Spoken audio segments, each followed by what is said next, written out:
Savez-vous ce que la Marocaine Nawal El Moutawakel, l'Algérienne Hassiba Boulmerka, le Sud-Africain Chester Williams ou l'Américain Jesse Owens ont en commun?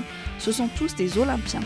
Mais outre leur exploit sportif, ce sont des hommes et des femmes qui ont fait bouger les lignes et provoqué des prises de conscience. À Paris, en marge des Jeux Olympiques, une exposition leur est consacrée.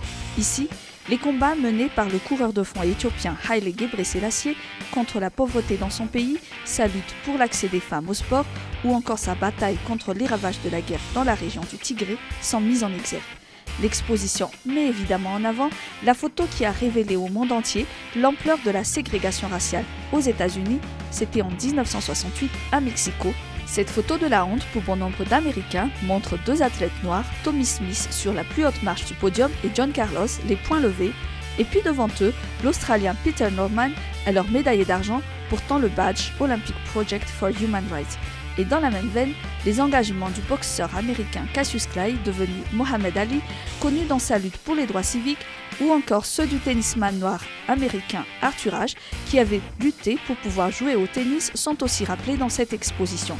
Parce qu'au-delà des États-Unis, ils ont aussi servi plusieurs causes, comme la lutte contre l'apartheid en Afrique du Sud, ou encore pour l'aide aux enfants atteints de VIH.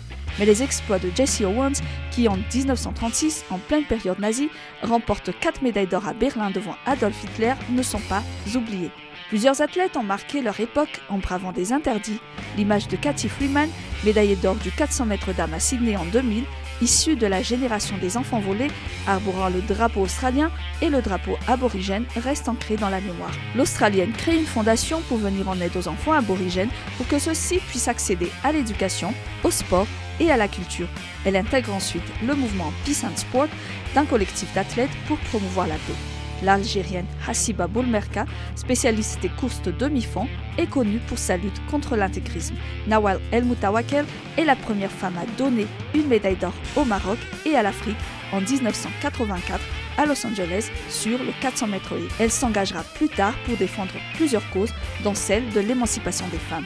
Et aux côtés de toutes ces légendes sont aussi cités le Tchécoslovaque Emil Zatopek, au palmarès exceptionnel, le Brésilien Socrates ou encore le Sud-Africain Chester Williams.